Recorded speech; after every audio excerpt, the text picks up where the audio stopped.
marched in bearing a steaming mug of tea and not one, but 2 biscuits. Oh my, things really were serious. The sooner you get up, the sooner you can get this day started. And the sooner I can come back to bed, I added hopefully. Oh, Angela, she said, sitting down on the edge of the bed and smoothing my messy hair down on the top of my head. Don't overreact. You're making it worse than it is.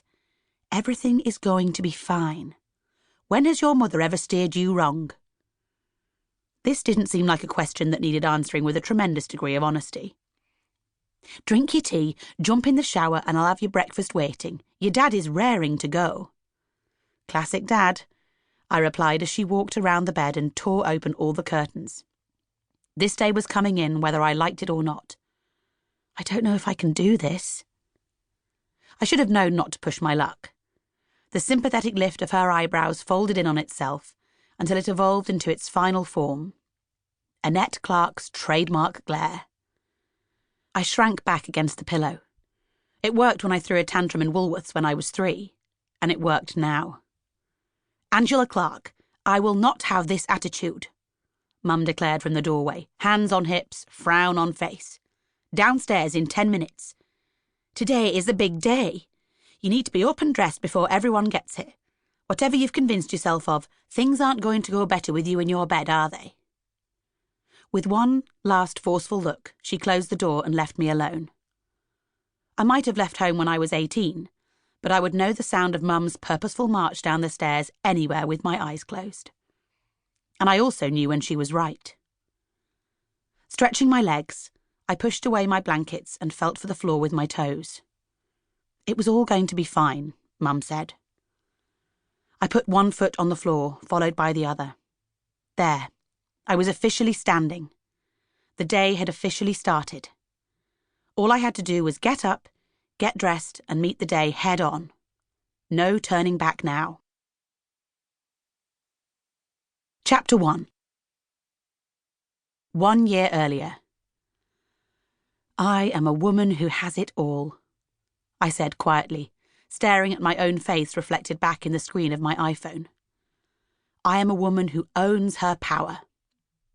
The version of me looking back rolled her eyes, but I went on regardless. I am strong, vital, and beautiful. And tired, emotional, and according to the tag in the front of my pants, wearing my knickers back to front. Although they were clean, so at least there was that. The affirmations were my best friend Jenny's idea. Apparently, if I said them out loud every day, they would all come true. The more I heard myself say these things, the more I would believe them, and then the whole world would believe them too. In theory. But the more I stared at my pale complexion and red-rimmed eyes, I couldn't help but think a nice, uninterrupted 18-hour nap would be more effective. Also, I wasn't entirely sure I was supposed to be reciting them on the toilet at work, but I was fairly sure this was the first time I'd been entirely alone since I'd given birth 10.5 months ago. I took a deep breath and refocused. My attention span was something else that needed some work, along with my short-term memory and my pelvic floor muscles.